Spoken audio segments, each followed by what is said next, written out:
Hi guys, it's me, Susan. Welcome to Cruising with Susan. You haven't seen me for a while, and that actually is relevant to my topic today, personal growth. What is it? How do you get it? And what do you do with it once you have it?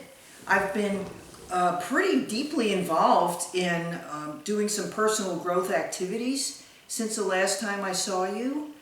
One of them was an experience called holotropic breathwork, which involves basically putting on a blindfold, listening to very loud music, and hyperventilating for 3 hours. Okay, it may sound a little crazy. It may feel a little crazy, but the purpose of it is to expand your consciousness. It's similar to, in fact, they kind of first started using it when they were doing LSD research a long time ago, back in the 60s and 70s.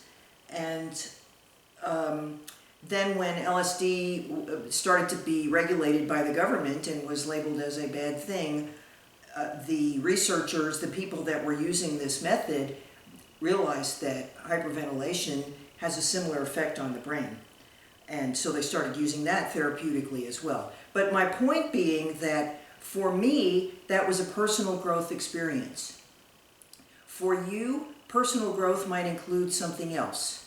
The definition that I have of personal growth is a commitment that you make to expanding your awareness of yourself and I don't know if it's mental, emotional, the barricades, the barriers, the obstacles that you put in the way of your fully experiencing your life. That can include happiness, but it's not restricted to happiness, because life is not just about happiness, and that's kind of important. That's an important part of personal growth, if you ask me, is realizing that it's about fully experiencing whatever you're experiencing. If you happen to be grieving, personal growth may lead you to fully experience your grieving. Now that sucks, you know, anyone who's grieved, which is most of us, I would say, knows that that's a deep pain. But pain is one of the many experiences that life brings us.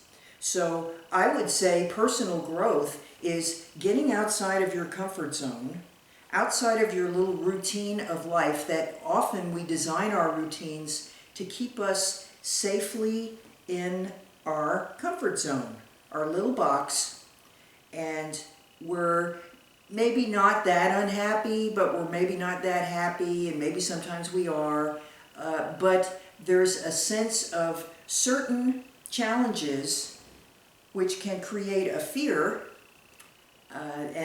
you know, anybody who's really honest with themselves knows there are a lot of things that you hold back from out of fear. So I would say that no matter what personal growth is to you, it involves a commitment to experience and become more aware of yourself, warts and all, fears, joys, aspirations, judgments, all the things that we humans do to prevent ourselves from fully experiencing our lives and also connecting maybe in a larger spiritual way with each other and with the world. And as a result, we don't do any good while we're here. You know, we just run around in our little hamster wheels trying to maybe be happy or something, or trying not to be sad, so we have to do things, keep busy, or do drugs or alcohol, or seek romantic fulfillment, or whatever we have to do to try to keep ourselves from more fully embracing the larger meaning of life and our purpose in it. Okay, well that was kind of philosophical, but anyway, how do you get it? Again, that's going to vary. I happen to be in the middle of a retreat this weekend. It was one I designed for myself. I brought Jolie with me, and we are spending the weekend by ourselves at a friend's ranch, which is an exceptionally beautiful place. And my main goal while I'm here, aside from posting and resting, was to do some serious hiking and exploring in nature. That for me is one of the most mind expanding and emotionally fulfilling activities that I know how to do. And along the way, I enjoy, I really like noticing what my mind is doing. I think I can overdo it sometimes and be too analytical, and I'm trying not to judge it, but just noticing the thoughts and feelings that I have in response to different things that I see. And as a result, learning more about myself. How I felt about being here alone, for instance.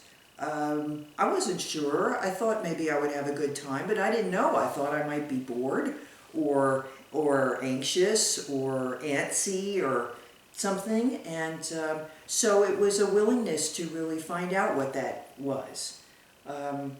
I'm reading a really good book that I think might be relevant for some of you on the subject of personal growth. It's called Good With Me, and it's by Patricia Knoll. So you might, N-O-L-L, you might take a look for that. I'll probably do a separate post on that some other time. But how do you get it? Okay, not everybody may be fortunate enough to have a friend that has a gorgeous ranch that you can go and just hang out at for the weekend. And I realize that and am deeply grateful that I have that opportunity. But I feel like if you decide that you want to have a personal growth experience and you look at yourself and maybe even think, what's the thing that makes me most uncomfortable? What do I not want to do? Or what is a situation maybe I want to do it, but it's a little bit intimidating or scary for me. I remember a post I did around Christmas about karaoke. That was something that I always automatically said, nah, I'm not doing that. I'm not doing that. I even said, people that do that, unless they have really good voices, they're not stupid, but it's not for me anyway. So if you remember, those of you who saw that post, it was a very eye-opening and heart-opening experience for me to go through that, to put myself in that situation, to feel my ambivalence, and then to get up and go ahead and do the thing that I could have sworn to you I would never do. You can think that way too. If it's, for some people, it would be spending a lot of time alone, going somewhere by themselves, even to lunch or the movies. Some people find that extremely difficult. For someone else, it might be going around a lot of people, whereas they usually avoid that. It might be seeking out different kinds of experiences. For instance, the meetup groups that anyone on the planet, I think, can go to meetup.com, that's M-E-E-T-U-P, meetup.com, and find a group that's doing something that they might be interested in. But what if that makes you nervous? What if they don't like me? What if I feel stupid? What if I don't have a good time, you know? So what? Put yourself deliberately in a situation like that and let yourself have whatever the experience is. You know, if we didn't spend so much time judging what we go through and saying this shouldn't be happening, let's say you go to something and you don't like it, okay? Part of that is like, well, I shouldn't have gone, okay? No, that's not true. You should do everything that you do. And then when you do it, you should be open. I hate to use the word should, but in this case I will. Be open to whatever thoughts and feelings that you have, including the judgy ones. It's very, very important to personal growth to notice how judgmental you might be. Okay, so to find your own pathway to personal growth requires a little bit of self-analysis. And I'm a big fan of that. Obviously, it's what I do for a living. It's what I do with myself a lot.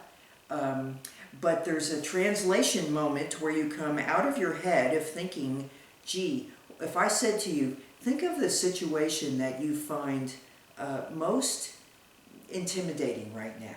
Some people that might be public speaking, okay? I'm not saying you can immediately put yourself in a situation where you're going to do public speaking, but you might go to a meetup group or a book group. You might find a book group in meetup.com. You might just go to an activity group and make your goal to be to talk to other people. You can set a goal that allows you to grow, as long as you are aware that goals sometimes have a way of turning against us. So, for instance, I came up with a great goal the other day, and I really employ it every day, and actually I'm 100% hitting my goal every single day. And that is, my goal is to make at least one mistake every single day. And I'm perfect. I'm perfect at it, you know? But if I had a goal to be perfect, which believe me, I have had in the past, I would fail each day, probably before 6 in the morning, okay? So you have to design the goal that works for you. Some of these books, like this Good With Me book that I'm talking about, she has some exercises in there where things you're supposed to, think about and write down. But she says in the book, if you just read this and don't do it, you're not going to get as much out of it. Actually do some of the things that you think about. Okay, so what do you do once you get personal growth? I feel that you will, first of all, see a psychological change, an emotional change that will allow you to communicate with other people and to experience your life in a completely different way, because you are more receptive to the idea that we are all humans, we're all really controlled by our fears, and we all don't have to be, and it allows you to be much more fluid in your life without trying to control outcomes and without trying to control other people in order to get the outcome that you want. This book that I'm reading, she talks about 4 attachments, things that we care too much about that control our lives. One is approval, to need approval, to look good, that's extremely important, to be right, and what's the 4th one? Oh, to control outcomes. So I think, as a matter of fact, to give you a little personal deal on that, I think that's why I haven't posted for so long. I've been struggling with not only how I look. I remember I started one post and I decided I had already taken my makeup off and I didn't look good enough. I was really enthusiastic. I wanted to do it and I had something to say, but I didn't look good enough. So I delete.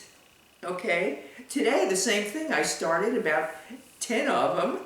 I'm worrying too much about your approval, you know, and everybody that's watching this already likes me, you know. I don't think there's anybody watching this that doesn't care about me and like me. I carefully selected my audience, and the ones who didn't aren't watching it anymore. So, you know, it's like, what am I doing?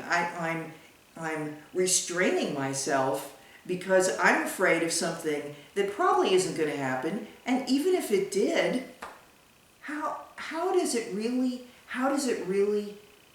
hurt me? You know, somebody out there's thinking something about how I look, or that what I'm saying isn't useful, or something like that. How does that hurt me?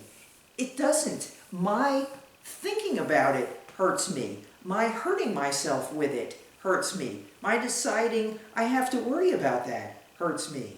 You know, that's what personal growth is about to me. To stop worrying about stuff like that and start living your life and experiencing it wherever you are and whatever you're doing. If you want things to be different, think about that. Create an image in your mind. Start with where you are, not where you wish you would be or where you would have been if only you had different parents, or somebody didn't hurt you in the past, or if only something didn't happen, you'd have this life that you don't have, and the one you have will be forever lacking because it isn't that one. Okay? That's messed up. Start with the one you have and then think about how what is my vision of the life that I want? And how is it different? And what are the steps that maybe I want to take to get that? It's all up to you. You can do it.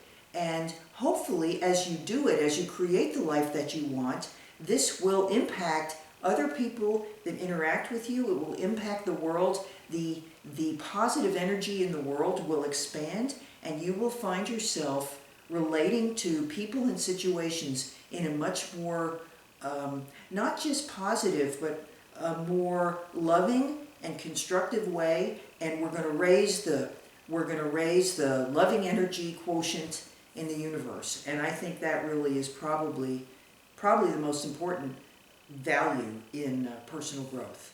So that's my story. I'm sticking to it. Maybe we'll post tomorrow. I was going to post from out in the wilderness today, but the wind is so high that I didn't think it would be successful. But maybe tomorrow I will do another post from out in nature, which is where, for me, personal growth is much more likely to happen. That's interesting. I have to say this. I am very comfortable in nature by myself. So in a way, that's not personal growth. My personal growth is in putting myself around other people and risking disapproval and being myself and not worrying. So this isn't personal growth for me this weekend. This is just plain out fun, and I'm just enjoying it. So hopefully I will visit with you a little bit tomorrow before I go home. Maybe I've given you something to think about. I'll think about it some more and see if I've got any follow-up tomorrow. And in the meantime, please remember my favorite 3 ideas. Live well, laugh often, and love much. And I'll see you soon on Cruising with Susan. Bye now.